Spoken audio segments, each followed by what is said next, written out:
was, I said this to you guys earlier, but if I just came here only just to listen to music that's been recorded, to enjoy it, that would be enough for me to have this room, you know. And then being able to work in here is just icing on the cake, I guess. But that's really, I mean that sincerely, because I just love it. And it's not. I mean, you guys should see in so much of this is like Carl Tatz, signature series, but Auralex. But I have, friends, clients, people that love music that come and sit down here. It gets to the point where I have to actually kick them out. I mean, it's funny, but it's true, because you guys know this from singing all the time. But when you're in rooms like this and you hear music and things you grew up with and all, I mean, you don't need me to tell you this, I know, but people, they'll sit there and they'll go, wow, it could be a Led Zeppelin recording, whatever, it doesn't matter. They'll listen to something Whitney Houston's, and I never heard that before. I didn't know that part was there, and they get more and more like engulfed in it, and so and that's fun. And then for me, mixing, I just find consistently I get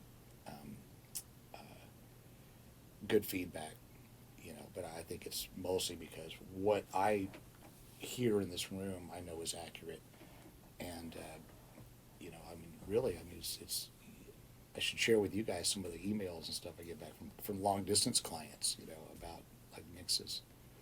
I moved to Nashville, and I had a pretty good sound system in my home in California. When I moved to Nashville, I'd moved a couple times, and I was working in a lot of different studios. Working independent, every studio in the Nashville area, and it was very difficult to ever feel like, even if I went home to listen to something, I knew what I was doing. It was difficult to figure out what I was really hearing in the studio I was working in. For most of us, the excitement and the vibe of working in all those rooms was always there. But I'd get hired to come in and mix a project for someone, and like my first day ever in that recording studio mix room, I had to have a finished mix, So there's a lot of pressure to that, because rooms vary. Is the low end correct? What are the mids, the highs, the RT? Are you going to end up with something too wet because the room, lied to you about how wet or dry it was? Right. And so that's what kind of started the whole dining room. So the dining room started off with Carl, selling me on the fact, assuring me that he could make a really accurate playback room. Well, then at the same time, I forgot what year that was now, but it might have been as early as like 2000. But whatever it was, the digital technology and the price point for things, and people were already doing a little bit of the mixing in the box.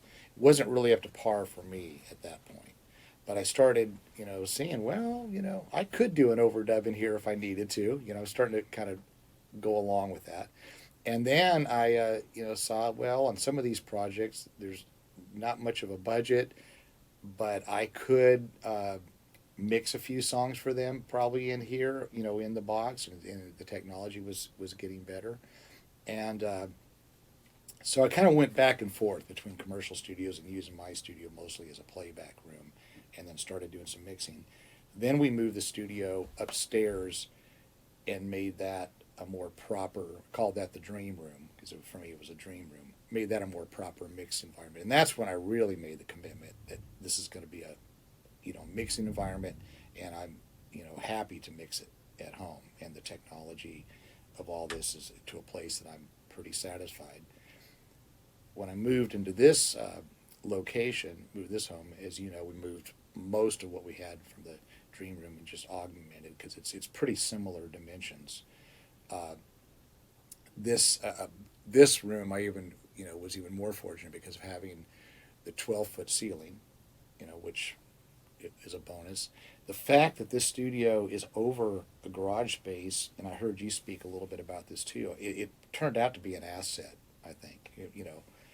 Because whatever is going on, I mean, I think Carl Tatz was able to even make this room even more accurate, on the imaging and the I guess what I'd call accuracy of the low end. It was a subtle difference because I was pretty happy with the dream room, but I think this even took it to the next step.